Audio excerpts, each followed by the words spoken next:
Let me tell you something that might change the way you respond to someone who took you for granted.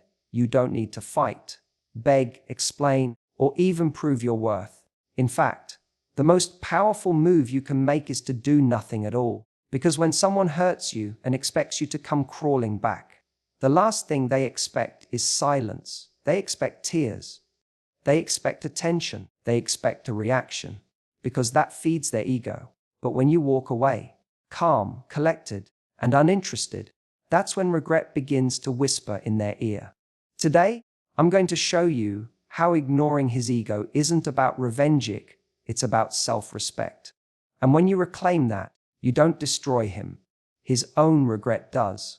When someone's ego is the driving force behind how they treat you, the most powerful thing you can do is stop feeding it. His ego doesn't thrive on love, it thrives on attention, especially attention that comes after he's been careless with your heart. When he pulls away, goes cold, or starts acting distant, he's not necessarily trying to lose you. Often, he's testing whether you'll keep chasing. And every time you reach out, try to fix things, over-explain your feelings, or prove your worth, you send a messaging. You still have access to me, no matter how you treat me.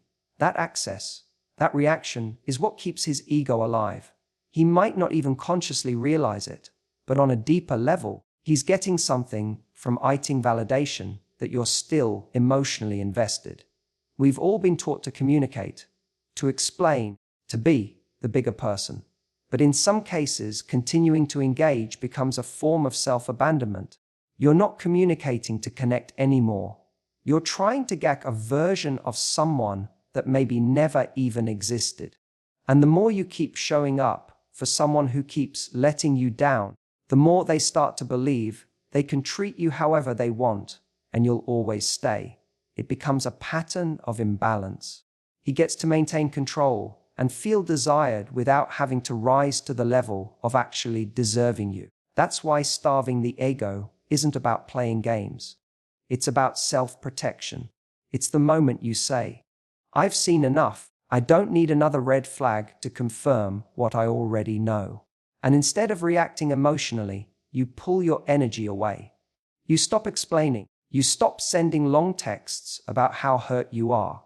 You stop hoping he'll notice what he's doing and change. Because the truth is, if he wanted to, he already would have.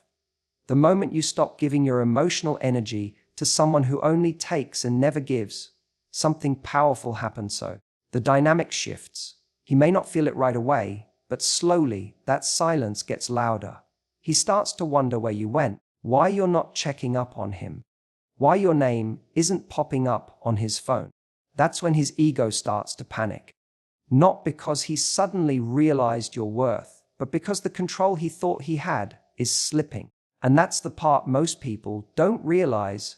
Letting go doesn't always lead to closure, but it always leads to clarity. You see who someone really is when they have nothing to gain from you. Starving his ego isn't about being cold. It's about reclaiming your space. It's the boundary that says, "You don't get to hurt me and then watch me try harder to be enough for you." You deserve someone who chooses you consistently, not someone who waits for you to prove why they should. And the longer you stay entangled with someone who doesn't value you, the longer you delay the person who will. It's not easy. Walking away never is.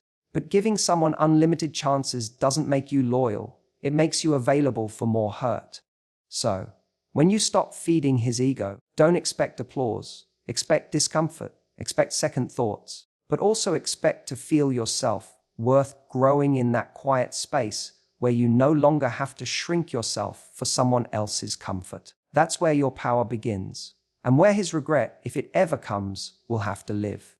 Alone, without your validation. Silence can be one of the most powerful messages you ever send. Especially when someone has taken you for granted, pulled away, or played games with your emotions, your silence speaks louder than anything you could ever write, say, or scream. Most people expect a reaction. When they've been careless with your feelings or slowly fade out of your life, they expect to still have some part of you. Your curiosity, your questions, your emotional investment. But when you choose to say nothing, when you stop showing up in their inbox, when you no longer give them the comfort of knowing you're still there waiting, that silence cuts deeper than any emotional outburst ever could. People like to believe they can come and go in your life without consequence. They get used to the idea that no matter how they behave, you'll still be there, responding, wondering, checking in. That attention feeds their ego, not their soul. It confirms that they still matter to you, even if they're doing nothing to earn that place. But when you quiet, when the notifications stop, when there's no message asking what went wrong, something in them shifts. Suddenly, the control they thought they had isn't so firm anymore. They're no longer sure if you're waiting or gone. And that's what makes silence so unsettling for someone who thrives on being pursued. Your silence forces them to confront a question they've probably never considered. What happens when she stops caring? That question doesn't come with reassurance. It comes with anxiety. Because when someone expects to see your name pop up, and it doesn't, they don't just feel your absence. They start to realize what your presence actually meant. They didn't notice it when they had it, because it was always there. It was constant, predictable. But when it's gone, they begin to understand just how much space you really held in their world. This is not about punishing someone with the silent treatment. That's not power. It's manipulation. True silence, in this case, isn't an act of revenge. It's an act of letting go. It's choosing peace over performance. It's choosing to stop pouring yourself into someone who never offered a container to hold you. It's refusing to explain yourself to someone who already showed they weren't listening the first time. Silence, in this form, is not passive. It's active.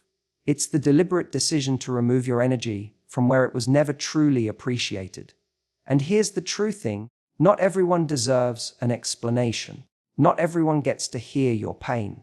Sometimes they don't even deserve to know you're healing, because giving someone access to your process, especially after they contributed to your need to heal, can become just another way they stay relevant in your story.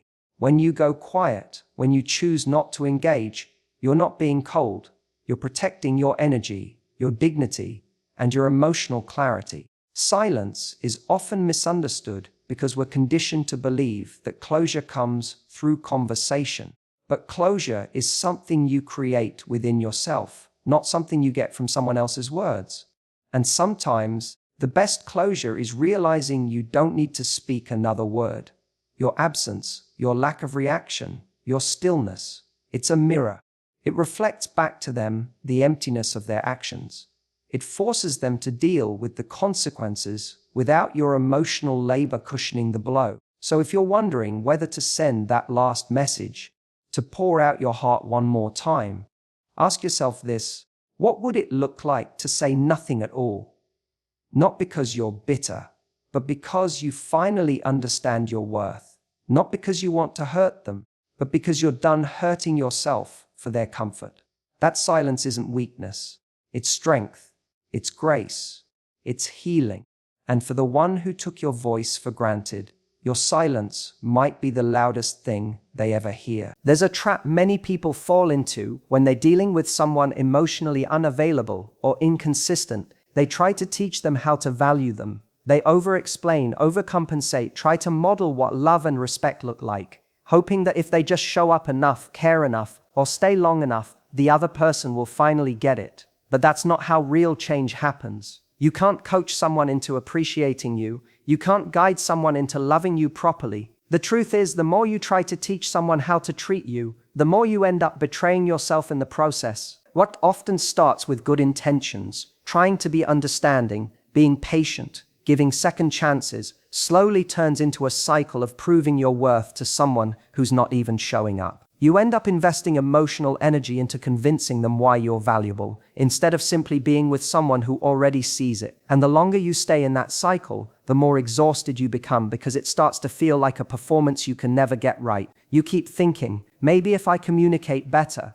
maybe if I'm less emotional, maybe if I don't ask for too much, then they'll finally show up the way you need them to. But they don't. Because the problem was never your delivery, it was their inability to meet you at your level in the first place. Sometimes the most powerful thing you can do isn't to keep loving someone harder, but to remove yourself completely. That's when the lesson begins, not because you're trying to teach them a lesson, but because your absence gives them space to realize what they lost. When you're constantly present, constantly forgiving, constantly making excuses for their lack of effort, they never feel the consequences of their actions. But when you walk away, when you stop trying, when you finally let go, that's when the reality sinks in. And no, it won't always be immediate. Regret has a delay. At first, they might feel relieved that you've stopped pressing them.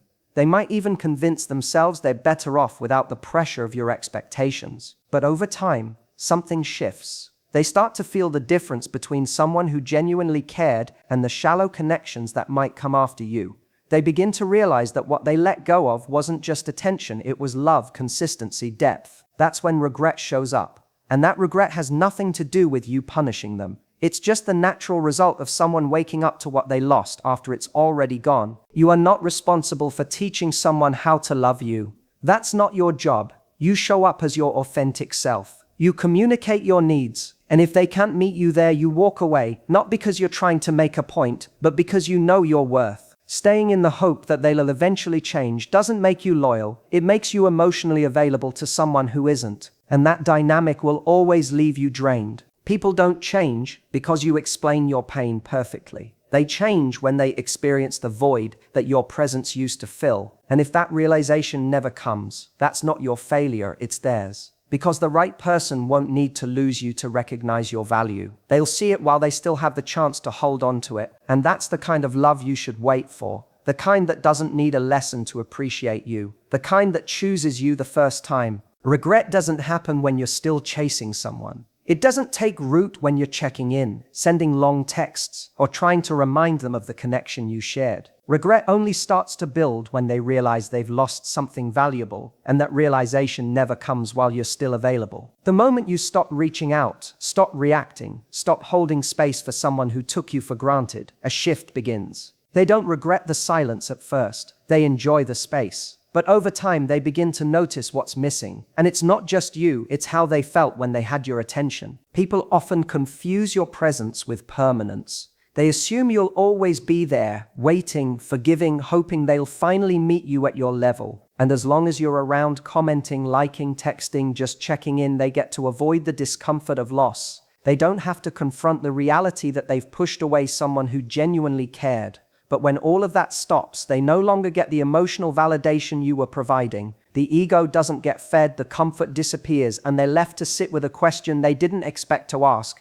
Did I lose something irreplaceable? That question is the beginning of regret, not because they suddenly become a better person, or because they've evolved in your absence, but because your withdrawal removes the emotional certainty they took for granted. You were the safe place, the one who saw the good in them when they didn't deserve it, the one who still showed up, even when they were distant or cold. And now you're gone and they don't know if they can get that back. That's what hurts. It's not just missing you as a person, it's missing who they got to be when they were with you. You made them feel important, seen, loved, and now all of that is gone. But here's the catch, this kind of regret only stings when they finally realize that you're not waiting anymore. As long as you're still in the background, they can keep living in the fantasy that they'll reach out one day and you'll still be there. That illusion protects their ego. It makes them feel like they're still in control. But once they recognize that the door is closed, once they sense your energy has shifted and you're truly done, that's when regret hits with full force. And it doesn't come gently, it creeps in during quiet moments, when they see something that reminds them of you, when they meet someone who doesn't look at them the way you did, when they realize the connection they had with you was rare, and they walked away from it like it meant nothing.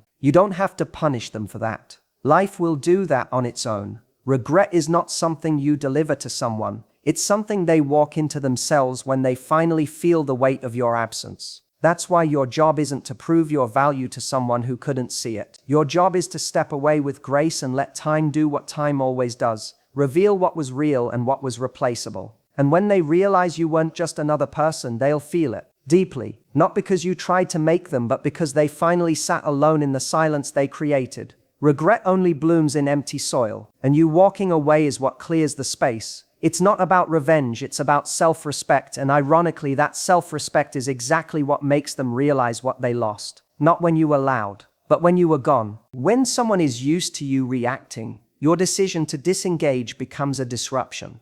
People who thrive on control, especially in emotional dynamics, often rely on your emotional responses to feel powerful. Whether it's frustration, sadness, confusion, or even love, your reaction tells them they still have access to your heart. That access, whether you're crying, begging, or explaining, is often mistaken for connection. But it's not connection, it's control. And the moment you disengage calmly and without drama, they lose the very thing they were holding onto: influence. Disengagement isn't about pretending you don't care. It's about refusing to participate in a cycle that diminishes your self-worth. It's the moment you recognize that no matter how many times you explain yourself, they're not listening. No matter how many chances you give, they're not changing. So instead of trying to shift their behavior, you shift your own. You stop investing your time, your voice, your emotions into a dynamic that has proven itself to be one-sided. And that stillness, your lack of response, says everything that words can't. This is where the power begins to shift. Because they expect you to fall apart. They expect you to text back, to defend yourself, to argue, to chase.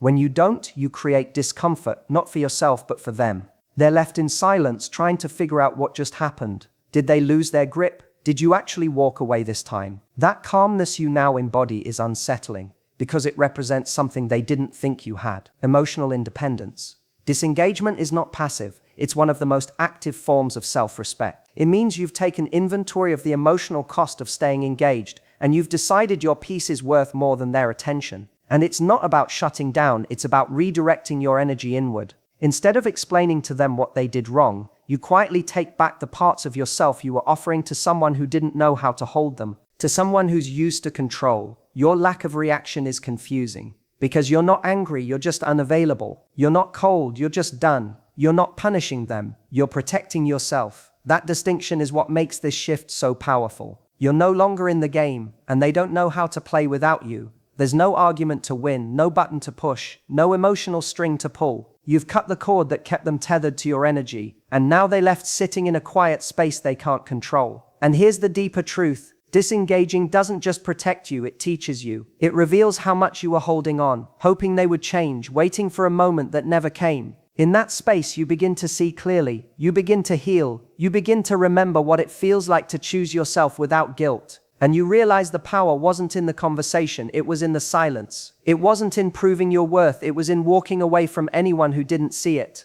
You don't have to fight for a place in someone's life. You don't have to argue to be understood. Real connection doesn't require chaos. So if your calm, grounded, disengaged self makes someone feel lost, that says more about the way they relied on your reactions than it does about your love. Let them feel the weight of that silence. Let them sit in the void they created. Because your power is not in proving you were right, it's in no longer needing to. Closure is one of the most misunderstood concepts in relationships. People believe that they need to hear the right words, have the perfect conversation, or receive a heartfelt apology in order to move on. But waiting for closure from someone who disrespected you is often just another way of staying emotionally tied to them. The truth is, the kind of person who leaves you confused, hurt, or second-guessing yourself is usually the same person incapable of giving you honest closure. Not because they don't know they hurt you, but because owning that would mean confronting who they were in the relationship. And many people simply aren't ready to face themselves like that. That's why expecting closure from someone who couldn't even give you clarity during the relationship is often a trap. You end up waiting for peace from the same place that caused your chaos.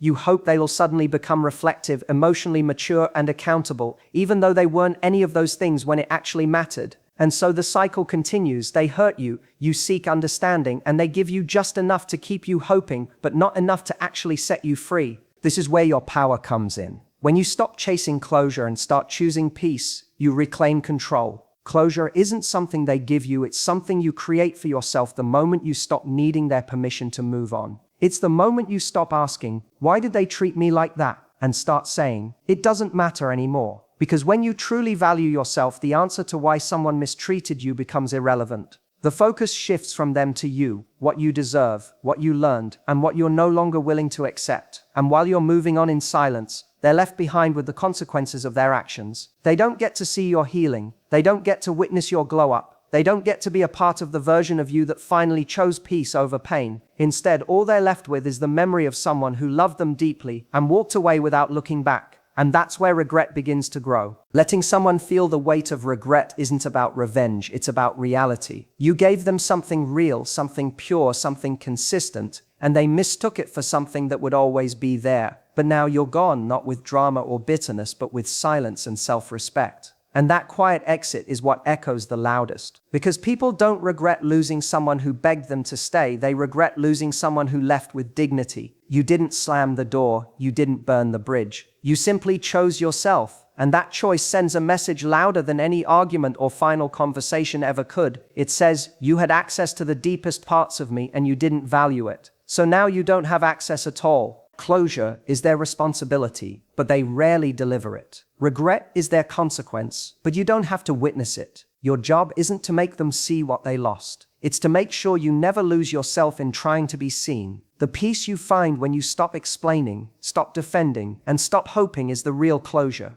And once you have that, there's nothing they could say that would matter more than what you've already told yourself. I deserve better, and I gave that to myself. So here's what I want you to remember. You don't win by convincing someone to value you. You win by valuing yourself enough to walk away when they don't. Ignore the ego that expected your chase. Ignore the silence that was meant to test your worth. You don't need closure from someone who gave you confusion. You don't need validation from someone who couldn't show up for you. The real power is in the quiet strength of letting go, not to hurt them but to finally protect you. Because one day, when they realize what they had, when they scroll through memories, when they compare every shallow connection to the depth they lost, that's when regret will whisper what you no longer need to hear. And by then, you'll be long gone. Not bitter, just better. Not broken, rebuilt.